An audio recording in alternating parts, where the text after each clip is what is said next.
Olá, meus amigos, irmãos, a graça e a paz de Cristo Jesus.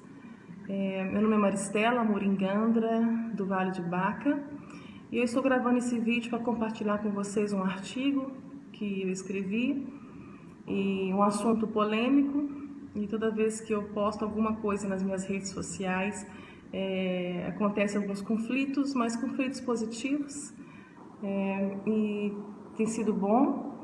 Porém, achei necessário que eu gravasse esse vídeo para que alcance o maior número de pessoas. Então, a quem interessar, eu vou ler, ok? É sobre o coaching cristão. E eu quero compartilhar com vocês e peço que compartilhem também. Então, coaching cristão, Maristela Amorim Gandra, minha opinião a quem interessar. Me perdoe pelo texto longo, mas por amor leia, por amor ouça. Eu estarei postando esse texto, esse artigo junto com o vídeo, tá bom? Primeiramente, o que é coaching? Um mix de recursos que utiliza técnicas, ferramentas e conhecimentos de diversas ciências, como a administração, gestão de pessoas, psicologia, neurociência, linguagem ericksoniana, recursos humanos, planejamento estratégico, entre outras, visando a conquista de grandes e efetivos resultados em qualquer contexto, seja pessoal, profissional, social, familiar, espiritual ou financeiro. Esse é um conceito da IBC, que é o Instituto Brasileiro de Coaching.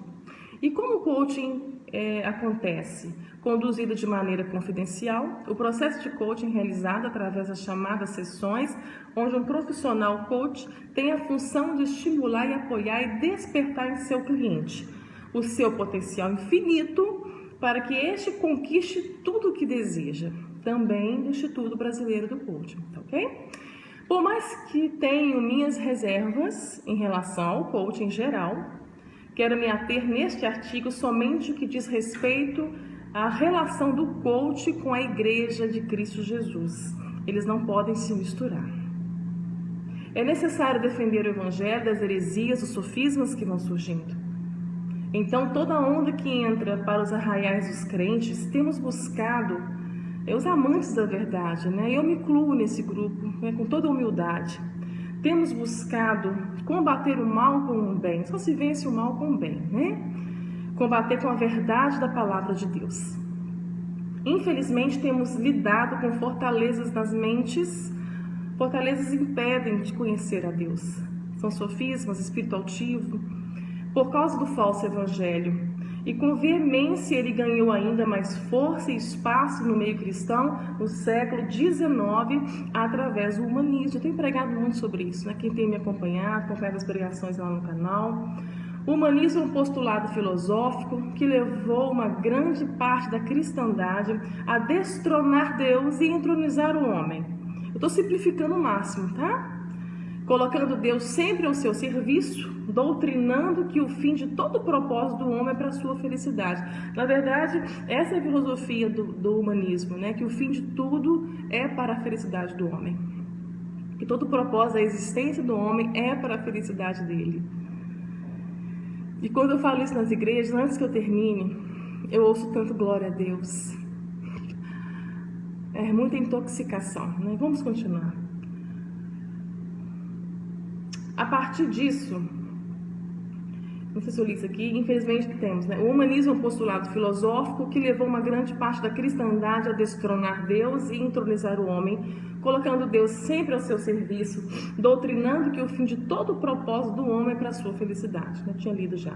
A partir disso, uma multidão de crentes, católicos e evangélicos, começou a crer que a salvação, a fé, a oração, a obra da cruz, a Bíblia, o culto, o poder de Deus, os anjos, principados, potestades, céu e terra, e tudo que existe é para a felicidade do homem, uma felicidade totalmente fora do contexto bíblico. Por isso as mensagens de sucesso que ganham o público são as de autoajuda, que vão ao encontro dos apetites do homem, da sua natureza adâmica, que é perversa, hedonista e inimiga da cruz. Não coloquei aqui, mas me lembrei, 75% da nossa literatura cristã é de autoajuda. Um movimento de origem americana, vou falar de outro movimento agora, né? Não da teologia do coach, mas vocês vão entender a colocação dos dois. O movimento de origem americana que ganhou milhões de adeptos no meio evangélico, eu costumo dizer que os Estados Unidos, apesar de ter sido berço do protestantismo e de grandes heróis da fé que eu considero, ainda tem alguns vivos, né? E infelizmente tem sido o maior exportador de falso evangelho, do triunfalismo, do humanismo, e tantas heresias e sofismas têm vindo de lá. E nós temos visto a igreja evangélica brasileira abraçando isso, né, trazendo esses falsos profetas que vão cada vez mais intoxicando mais ainda. O movimento de origem americana que ganhou milhões de adeptos no meio evangélico brasileiro desde os anos 80 é a chamada teologia da prosperidade. Essa vocês conhecem bem, né? Também é conhecida como confissão positiva, palavra da fé, movimento da fé e evangelho da saúde e da prosperidade. Essa teologia diabolicamente conduziu o homem numa busca frenética a Deus pelo dinheiro, pelo poder e o sucesso, motivando-o a comercializar sua fé em benefício próprio, tendo como um dos braços de apoio o herético movimento de batalha espiritual, conduzindo-o a subjugar o reino das trevas por meio de amuletos, superstições e feitiçaria evangélica, terceirizando para a maldição hereditária, espíritos familiares e para o diabo a falta de um caráter genuíno que procede somente do novo nascimento em Cristo Jesus. Portanto, agora, um pouco mais nocivo que a teologia da prosperidade é a teologia do coaching, com uma roupagem ainda mais humanista, existencialista e mais atraente, somado com o chamado empreendedorismo de palco, que no meio cristão são pastores profissionais que trabalham com muitas palestras boas e motivacionais. Um trecho do texto de Ícaro de Carvalho sobre este assunto, eu quero também ressaltar. Ele fala que o empreendedorismo é a nova religião do homem moderno. Materialista e secular, ele substituiu os santos do seu altar por fotografias de homens bem-sucedidos. Os seus evangelhos são livros como O Sonho Grande, A Força do Hábito e por aí vai, né? Ele acredita de alguma maneira que tudo aquilo irá aproximá-lo do seu objetivo principal: sucesso, fama e dinheiro, de preferência para agora. Na defesa do Evangelho se faz necessário que mostremos onde está a ferida, pois essas ondas têm deixado um rastro de muitas moléstias na alma de quem as acolhe. Não podemos mais pregar paz, amor, vitória, conquista, enquanto a ferida está aberta e cheia de pus. Isso é leviano, conforme está escrito na palavra de Deus em Jeremias 8:11. A doença existe, queridos. E a única cura para ela é o médico dos médicos, né? Jesus Cristo. A ferida é um falso ensino. E a onda da vez é desse evangelho de expectativas da felicidade e do sucesso, que com certeza vai chegar amanhã. Que o melhor de Deus ainda virá, não veio, mas vai vir. Isso tem adoecido as almas a tal ponto que as estatísticas revelam que o Brasil é o país mais ansioso do mundo. Nós estamos em primeiro lugar do país mais ansioso do mundo. Que paradoxo, irmãos. É um paradoxo por quê? Porque o Brasil também é o país dos evangélicos que mais cresce. Que evangelho é esse que está sendo pregado? Um falso evangelho produz uma fé falsa. Uma fé falsa produz falsos conversos. Nosso embate não é contra pessoas, mas inevitavelmente que mensageiros do falso evangelho serão expostos, a partir do momento que seus sofismas também estão expostos nas redes sociais.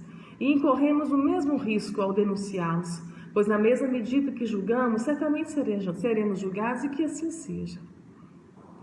Essa teologia do coach tem conduzido o homem no mesmo frenesi da teologia da prosperidade, partindo de um princípio ainda pior.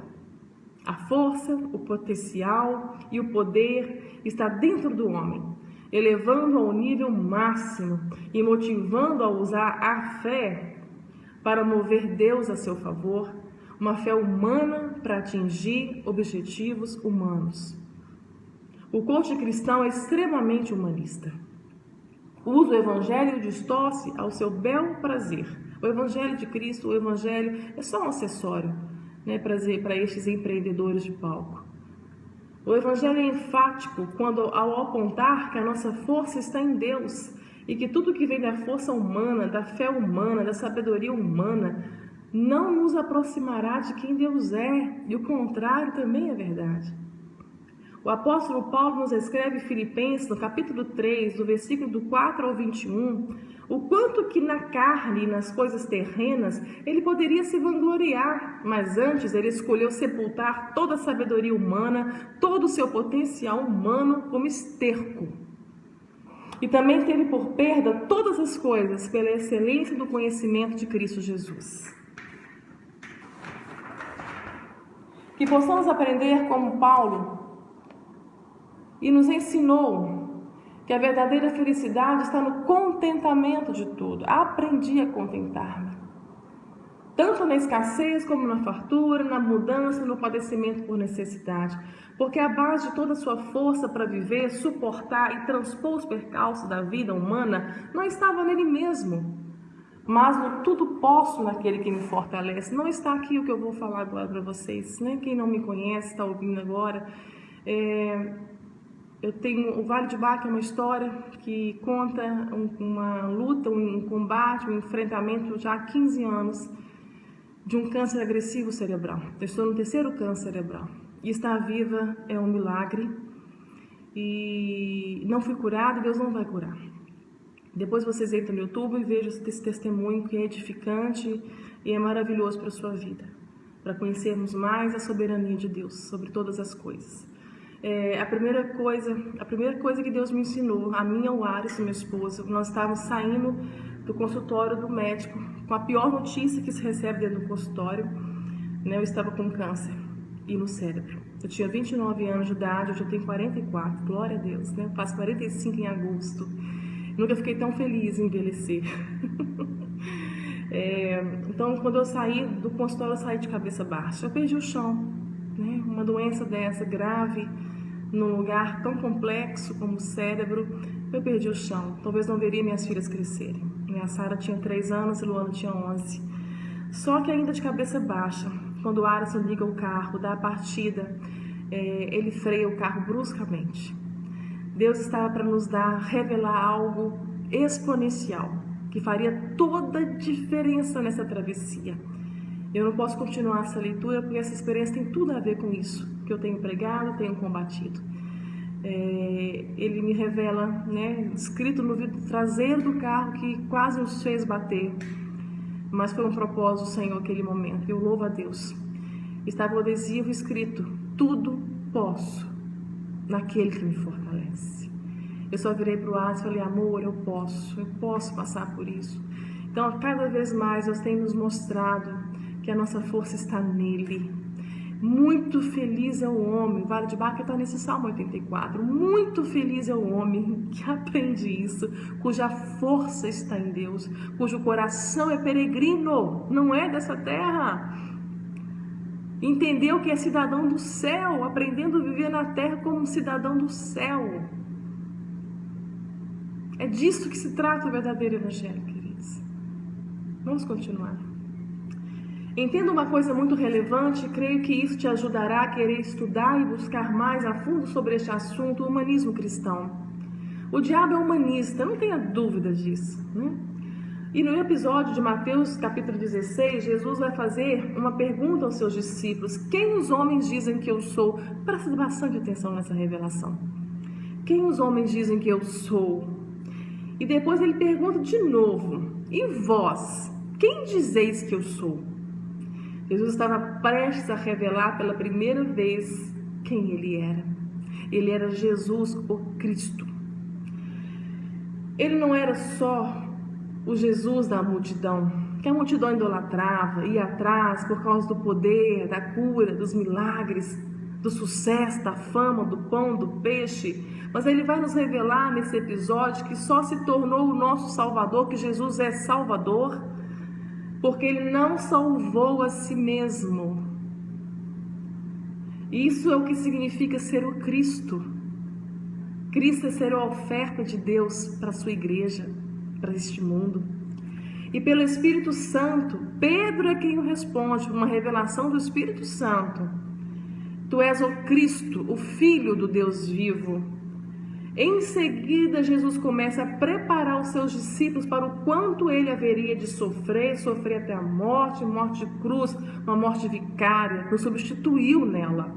E ao terceiro dia ressuscitaria. Então Pedro repreende, dizendo: tem compaixão de ti, salva-te de ti mesmo, não faça isso.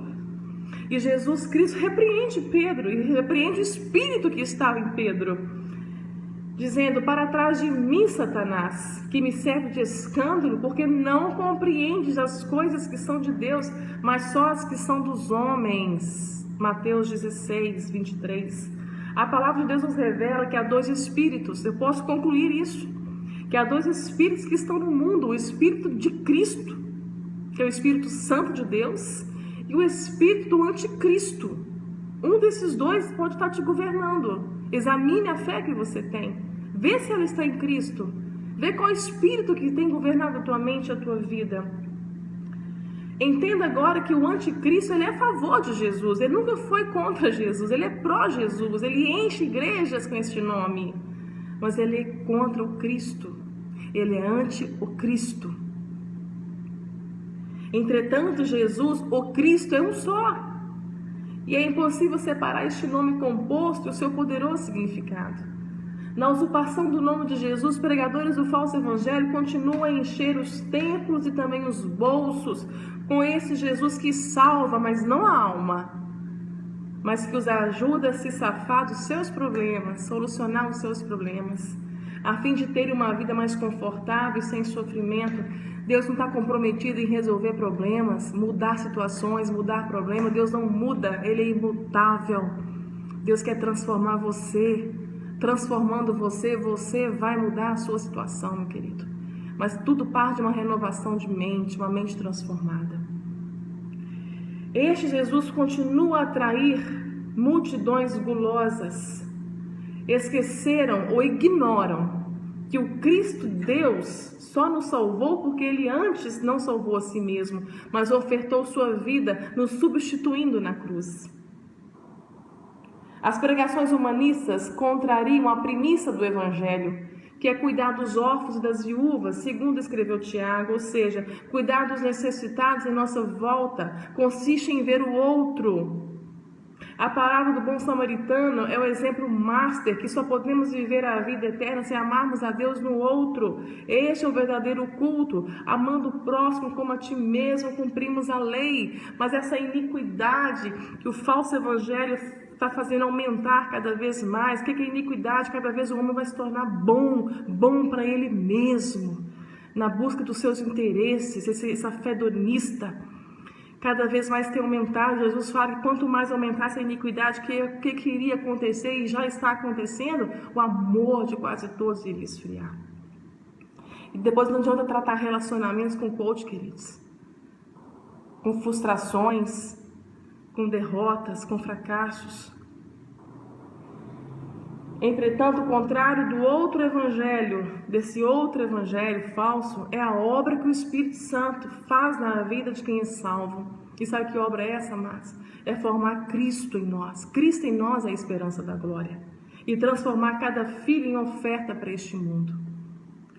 Então, nunca foi sobre nós. O evangelho de Cristo Jesus e tudo que foi consumado na cruz não foi para nossa felicidade, mas sempre foi para a sua glória. E a nossa felicidade está em Cristo Jesus, Ele é suficiente. Terminando, minhas postagens não são textos fora de contextos, não é um julgamento infundado, mas são anos de estudos sobre as ondas que invadem as mentes e igrejas, e por isso meu perfil é público, justamente para atrair opiniões contrárias. Fiquem à vontade, a fim de que com amor, mansidão e muita humildade possamos ajudar nossos irmãos que ainda estão intoxicados e apaixonados por um outro evangelho. E até importa que haja entre vós heresias, para que os que são fiéis se manifestem entre vós. 1 Coríntios 11, 19. Amados, sabe qual é o segredo da felicidade? É a tua vida no centro do propósito de Deus. É construir tua casa na rocha, no propósito de Deus. Fora do propósito de Deus não há felicidade, não há paz, não há alegria. Então, nem sempre dentro desse propósito de Deus, está no propósito de Deus para a tua vida o dinheiro, o poder, a fama, a saúde. Mas está comprometido com as benesses do reino. Então, está garantido para nós essas benesses. A justiça de Deus, a paz que excede todo entendimento e a alegria do Espírito Santo. Então, procura viver no centro da vontade de Deus.